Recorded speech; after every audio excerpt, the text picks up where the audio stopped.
Acrégis, c'est un projet financé par un don du Fonds d'adaptation.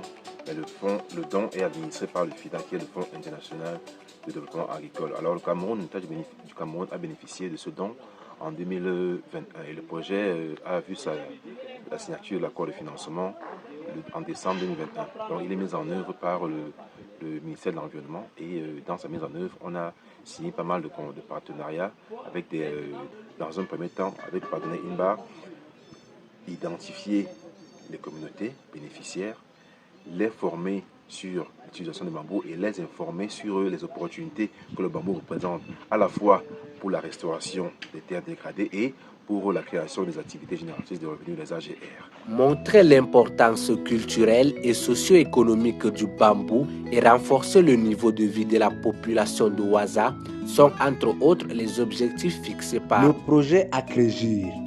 Nous comptons sur l'engouement, l'engagement des populations à embrasser cette activité de reboisement. Soucieux du bien-être des habitants de cette localité, le projet Acrégis ont, avec l'appui des autorités administratives et compétentes, fait des descentes sur le terrain, notamment dans le parc national de Waza. Lors de cette descente sur le terrain, ils ont étudié le milieu et ont vu le sol qui est fertile et propice pour la plantation de ces arbres, en l'occurrence le bambou, l'anacarde, le moringa et bien d'autres arbres. Après cette descente sur le terrain, la prochaine étape a consisté à cibler quelques habitants pour les former au reboisement, à la plantation des arbres et à montrer l'importance qu'a le reboisement dans la vie d'une communauté. Pendant 2 jours de formation, les participants ont été sensibilisés, encadrés et formés autour des différents modules de formation en reboisement et importance de cette pratique dans la vie quotidienne. L'Organisation internationale pour le bambou et le retin INBAR est fière de travailler et de soutenir le ministère de l'Environnement et de la protection de la nature du développement durable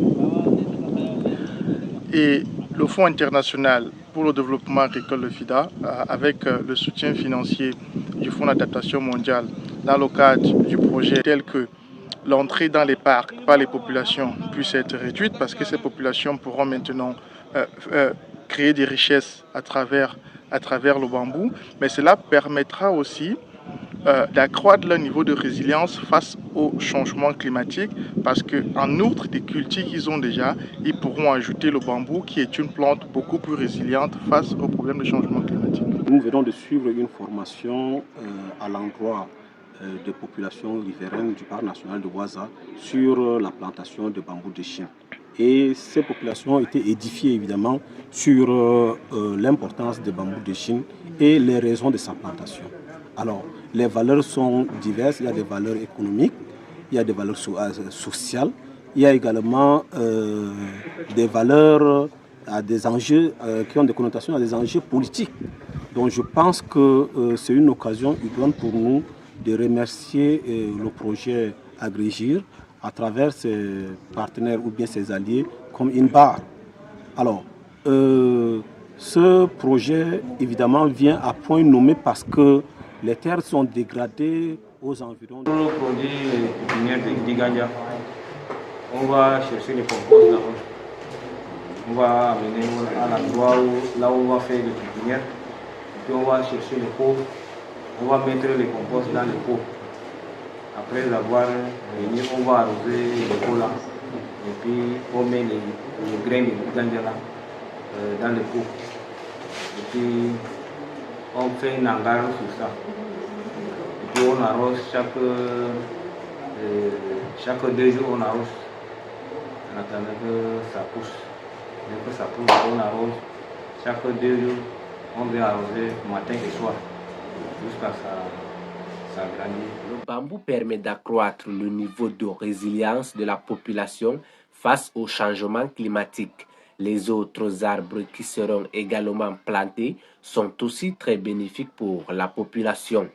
Des actions qui vont contribuer à lutter contre la désertification dans la zone septentrionale et contribuer au développement socio-économique du pays. Le lit, la charpente, des maisons, que ce soit traditionnelles ou modernes.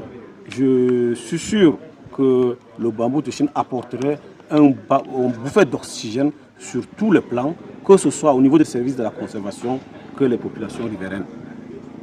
Nous sommes très heureux d'accueillir le projet agrégé dans notre localité aujourd'hui, qui nous a formés dans la formation de bambou de la Chine. Bon, nous sommes très contents de cette formation. Mais je ne savais pas, moi personnellement, que le bambou, je connais le bambou, arbre bambou tout court.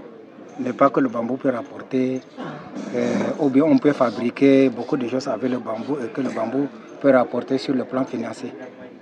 ay wari suivi formation man no fu mi halli wolwina mi sensibilisation do ko larani ala bambu na fuuda man ko larni moringa ko larni ala carton na fuuda man yetti mbag jurje wari walli amin warni amin formation man mi yetti be ko duudi mi de seri be wadgo formation do. On nous a montré comment est-ce qu'on fait les pépinières. On nous a montré toutes les méthodes et les stratégies pour appliquer autant pour moi. Hande kam bernde ami weli jamu hunde den nana daydum hande ka wari tawyabin alhamdulillah la wadu barka ha conservateur bo man bo min gidi wadugo min hebay lawol man hande kam min hebi lawol man do se ko jurbini bo min gidi kanjum manni. Très jeune, ça peut l'étouffer.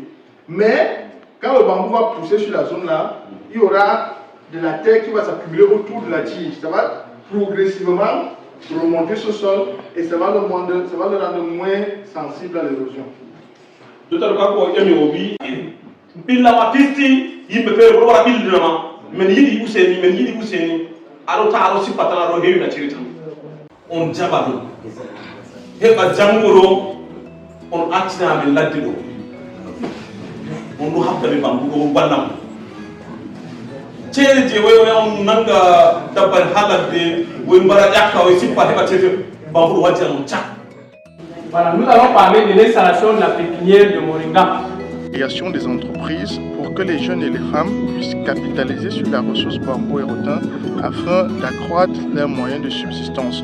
Cela permettrait en ce que des problèmes tels que l'entrée dans les parcs par les populations puissent être réduites parce que ces populations pourront maintenant créer des richesses à travers le bambou, mais cela permettra aussi d'accroître leur niveau de résilience face au changement climatique. À la fin de cette formation, les populations de Waza sortent avec des têtes bien pleines, bien faites et prêtes à sortir la population et la localité de la désertification et les conséquences du changement climatique.